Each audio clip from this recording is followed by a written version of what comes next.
جی ناظرین، بریک کے بعد آپ کو خوش آمدید کہتے ہیں۔ 7 ستمبر دوسری آئینی ترمیم آئین کے اندر ہوئی۔ اس آئینی ترمیم کے بعد کیا کچھ بدلاؤ آیا، کیا ہوا، اور یہ صاحب اس کا ذرا پس منظر بتائیے گا کہ یہ دوسری آئینی ترمیم بھٹو صاحب کا یہ اعزاز ہے، اور ان کو یہ کریڈٹ بھی جاتا ہے کہ جب قادیانیوں کو غیر مسلم قرار دیا گیا، اور آج ملک بھر میں جو ہیں وہ ختم نبوت کانفرنسیں بھی ہو رہی ہیں، کل پنڈی میں تھی، آج لاہور کے اندر ہے، سارا کچھ ہے۔ مطلب کہ یہ جو دیکھیں بنیادی طور پر اتفاق رائے جو ہوا وہ دو کتنی چیزیں بڑی بڑی اتفاق رائے اس لیے ہوا کہ عموماً گزشتہ تقریباً کئی سالوں سے قادیانی یہ ثابت کرنے کی کوشش کرتے تھے کہ ہم مسلمانوں کا ایک ایسا گروہ ہے کہ جو مسلمانوں کے درمیان رہتا ہے اور ہماری ایک مسلک کے طور پہ۔ حالانکہ گزشتہ تقریباً طویل عرصے سے مسلمانوں نے یہ پورے تمام متحد تھے اس معاملے کے اندر کہ تمام کے تمام یہ سمجھتے تھے کہ چونکہ مرزا غلام احمد نے پیغمبری کا دعویٰ کیا ہے تو اس کا مطلب یہ ہے کہ یہ ہمارے اس سے علیحدہ دائرہ اسلام سے خارج ہے۔ اس کی مثال بڑی کمال کی ہے کہ جو دنیا کو سمجھنی چاہیے۔ دیکھیں سیدنا عیسیٰ علیہ السلام جو تھے وہ بنی اسرائیل میں سے تھے، اور بنی اسرائیل کے لوگ سمجھتے تھے کہ ایک حضرت عیسیٰ تشریف لائیں گے، مسیح آئیں گے جو کہ عالمی حکومت قائم کریں۔ تو جب حضرت عیسیٰ نے دعویٰ کیا تو عیسائی علیحدہ ہو گئے۔ آج تک انہوں نے کبھی اپنے آپ کو یہودی نہیں کہا، صحیح۔ آج تک کبھی یہ نہیں ہوا کہ وہ کہیں گے جی ہمیں جا کے کسی سینوگاگ میں بات کرنے دو کیونکہ ہم تمہارا ایک فرقہ ہے۔ ان کا نہیں، ہم علیحدہ۔ اسی طرح جس وقت حضرت رسول اکرم صلی اللہ علیہ وآلہ وسلم آئے تو کسی مسلمان نے یہ نہیں کہا کہ ہمیں پوپ کی جگہ خالی کر دو کیونکہ عیسائیت موجود ہے۔ تو جب مرزا غلام احمد تمہارا نبی آ گیا ہے تو پھر تم اپنا نبی اپنی نبوت کے ساتھ تم چلو۔ اور جو آخری جو پورے کے پورے ایوان کے اندر ہوا یہی تھا، آخری آرگومنٹ، تمام آرگومنٹ مرزا ناصر کے ساتھ ہوتے گئے تو یحییٰ بختیار نے کھڑے ہو کے ایک سوال کیا۔ اس نے کہا ٹھیک ہے، تم یہ سمجھتے ہو کہ بنیادی طور پر تم اسلام کے تم ہی نمائندے ہو اور تم ہی اصل اسلام ہو، تو یہ بتاؤ تمہیں جو مرزا غلام احمد قادیانی کو باقی تمام لوگ جو نبی نہیں مانتے وہ کون ہیں تمہارے نزدیک؟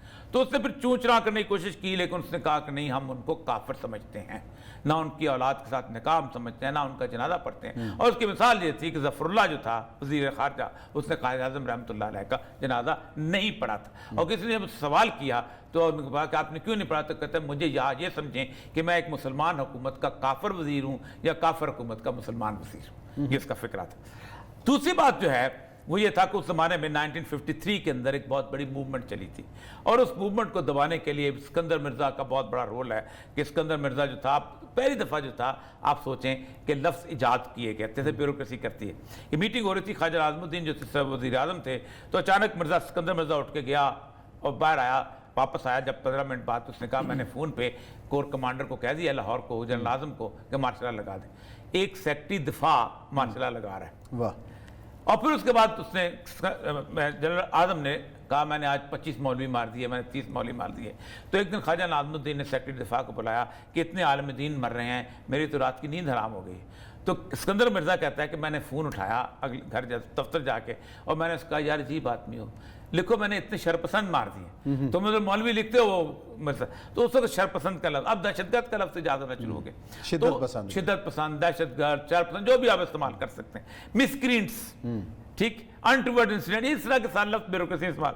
تو اصل میں ہوا یہ کہ جس وقت یہ 53 کی وہ ایک چل رہا تھا، اس کے دوران ایک بہت بڑا واقعہ یہ ہوا تھا کہ نشتر میڈیکل کالج ملتان کے کچھ طلبہ جو جا رہے تھے وہاں پر، تو انہوں نے کچھ ختم نبوت کے نعرے لگائے۔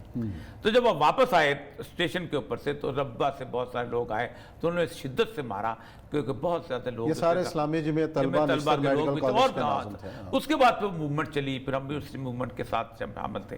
عثمان صاحب، 3 چیزیں عالمی لیول کے اوپر آج میں بات کرنا چاہتا ہوں، یہ طے ہیں، اور عالمی لیول پہ اب اس وقت قادیانیوں کے بارے میں جو گفتگو ہے اس کے بارے میں کئی دفعہ کہتا ہوں، 5000 سال کی مسلم انسانوں کی تاریخ ہے، حضرت نوح علیہ السلام سے لے کے اب تک کی جو 3، 3.5، 4,000 سال کی تاریخ ہے، کبھی ایسا نہیں ہوا کہ کسی ایک گروہ کے پیچھے اتنا زیادہ کفر جمع ہوا ہو۔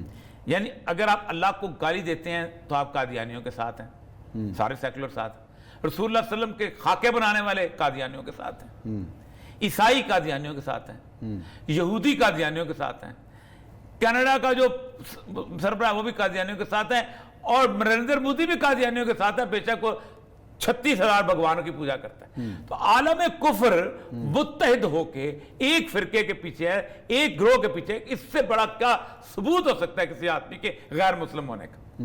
یعنی مسلمانوں کے ساتھ نہیں ہے یہ، سارے کے سارے کا سارا عالم کفر جو ہے وہ قادیانیوں کے ساتھ ہے۔ دوسرا اہم ترین بات جس نقطے کو سمجھنے کی ضرورت ہے ہمارے مسلمانوں کو بھی، کہ پچھلے دنوں میں نے اس کا پروگرام بھی کیا تھا کہ ایک قادیانی نے لندن کی ایک ہائی کورٹ کے اندر اسائلم کا مقدمہ درج کیا۔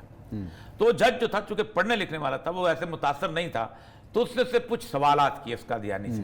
اس نے کہا یہ بتاؤ تم پاکستان کے اندر تم جائیداد خرید سکتے ہو آئین کے مطابق؟ اس نے کہا خرید سکتا ہوں۔ اس نے کہا تم شادی کر سکتے ہو؟ اس نے کہا میں کر سکتا ہوں۔ تم نوکری کر سکتے ہو؟ اس نے کہا میں کر سکتا ہوں۔ تم وہاں پر یہ کام کر سکتے ہو، دکان بنا سکتے ہو؟ اس نے کہا میں بنا سکتا ہوں۔ اس نے کہا پھر تمہیں کیا مسئلہ ہے؟ اس نے کہا جی وہ کہتے ہیں کہ تم اس پہ آئین کہتا ہے کہ تم اس جو پریکٹس ہے اسلام کا نام استعمال نہیں کر سکتے، یہ نہیں کر سکتے۔ تو اس نے تمہارا جھگڑا تو پھر آئین کے ساتھ ہے، تمہارا جھگڑا مذہب کا، تو تم پہلے جا کے آئین بدلواؤ۔ تو آئین کا جو مجرم ہے وہ تو غدار ہوتا ہے، تو اس نے اس کو اسائلم نہیں دی۔ اچھا، تو اس کا مطلب یہ ہے کہ اگر ہم یہاں پر اس طرح کا تشدد نہ کریں قادیانیوں کے اوپر، ان کو اگر روز جہاں تک تمہارا رہنا چاہے تمہارا حق ہے، تو یہ وہاں پر بھی سے نکالے جائیں گے۔ ہوتا یہ ہے کہ ایک یہاں سے بندے کے اوپر ذرا تشدد والی صورتحال ہوتی ہے اور وہاں سے 2200 جو ہیں ان کے ویزے جاری ہو جاتے ہیں کہ آپ تشریف لے آئیں۔ تو ایک بات تو یہ ہے کہ ہم نے ان کو قادیانی اقلیت اور یہ آئین کی ترمیم کی کتنی بڑی فتح ہے کہ وہاں کا جو بندہ ہے وہ کھڑے ہو کہتا ہے کہ جواب پہلے آئین کی ترمیم ٹھیک کرو۔ یہ بہت بڑی فتح ہے۔ اس ترمیم کے پیچھے بھی تو آپ لوگ پڑے رہے نا، کئی لوگ ابھی پڑے ہوئے، ابھی بھی پڑے ہوئے، دنیا پوری یورپین یونین۔ دوسری چیز جو ہے کہ دنیا کا اس وقت یہ طے ہوتا بات آ رہی ہے کہ قادیانی جو ہیں یہ دنیا کا سب سے بڑا انٹرنیشنل ٹریفکر ہو گئے۔ یہ لوگوں کو قائل کرتے ہیں کہ ہم تمہیں لکھ کے دیتے ہیں قادیانی ہو، ہم تمہارے یہاں پر رکھیں گے، تمہیں ویزا لے دیں گے، اور یہ لوگوں کی اسمگلنگ $5,000 لے کر رہے ہیں۔ تو آئین کا جو مجرم ہے وہ تو غدار ہوتا ہے، تو اس نے اس کو اسائلم نہیں دی۔